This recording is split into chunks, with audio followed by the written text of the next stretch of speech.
ನಾವು ಉಪವಾಸ ಮಾಡುವಾಗ ಅನಿಮಿ ಆಗ್ಬಿಡುತ್ತಾ ಅಂತಕ್ಕಂಥ ಒಂದು ಪ್ರಶ್ನೆ, ಹಿಮೋಗ್ಲೋಬಿನ್ ಕಡಿಮೆ ಆಗ್ಬಿಡುತ್ತಾ ಅಂತಕ್ಕಂಥದ್ದು ಒಂದು ಪ್ರಶ್ನೆ ನಮ್ಮೊಬ್ರು ಸ್ನೇಹಿತರು ಕೇಳ್ತಾ ಇದ್ರು ಇಲ್ಲಿ. ಅವರ ಮಿಸಸ್ಗೆ ಅವ್ರು ಆಲ್ಮೋಸ್ಟ್ ತರೀಕೆರೆಯಿಂದ ಬರ್ತಾರೆ, ಚಿಕ್ಕಮಗಳೂರು ಡಿಸ್ಟಿಕ್ಕು.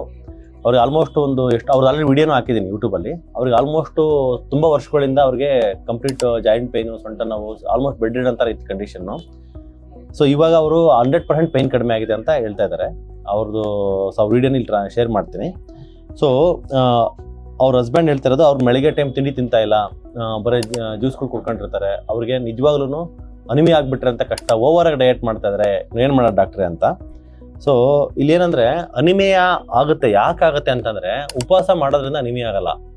ಇವ್ರೇನು ಮಾಡ್ತಾರೆ, ಹೆಣ್ಮಕ್ಳು ಮನೆಯಲ್ಲಿ ಬೆಳಗ್ಗೆಯಿಂದ ಸಾಯಂಕಾಲವರು ಕೆಲಸ ಮಾಡ್ಕೊಂಡಿರ್ತಾರೆ, ಊಟ ಮಾಡಲ್ಲ. ಬಟ್ ಊಟದ ಪರವಾಗಿ ಏನು ಮಾಡ್ತಾರೆ, ರಿಪ್ಲೇಸ್ಮೆಂಟ್ಗೆ ಬ್ರೆಡ್ ತಿಂತಾರೆ, ಬಿಸ್ಕೆಟ್ ತಿಂತಾರೆ, ಮತ್ತು ಟೀ ಕುಡಿತಾರೆ, ಮತ್ತು ಕಾಫಿ ಕುಡಿಯೋದು. ಈ ಥರ ಅನ್ವಾಂಟೆಡ್ ಆಗಿರ್ತಕ್ಕಂಥದ್ದು ಹೋಗ್ಬಿಡುತ್ತೆ. ಆ ಶುಗರು ಮತ್ತು ಅಲ್ಲಿರ್ತಕ್ಕಂಥ ಟೀ ಪೌಡರ್ ಇರ್ತಕ್ಕಂಥ ಟ್ಯಾನಿಕ್ ಆಸಿಡು, ಕೆಫೀನು, ಇದೆಲ್ಲ ಬಾಡಿಗೆ ಹೋಗುವಾಗ, ಮೈದಾದಲ್ಲಿ ಹೋಗುವಾಗ ಬಾಡಿಲಿರ್ತಕ್ಕಂಥ ಅಯನ್ನು ಮತ್ತು ಕ್ಯಾಲ್ಸಿಯಮ್ನ ತೆಗೆದು ಬಾಡಿಯಿಂದನೇ ಆಚೆ ಹಾಕುತ್ತೆ. ಯಾಕಂದರೆ ಬೋನಿಂದನೂ ಕ್ಯಾಲ್ಸಿಯಂ, ಮೆಗ್ನೀಷಿಯಂ, ಜಿಂಕ್ನು ತೆಗೆಯುತ್ತೆ, ಮತ್ತು ಬಾಡಿಯಿಂದ ಐರನ್ನು ಕೂಡ ಅದು ಲಾಸ್ ಮಾಡಿಸುತ್ತೆ. ಹಂಗಾಗಿನೇ ಅವ್ರಿಗೆ ಇದಾಗೋದು.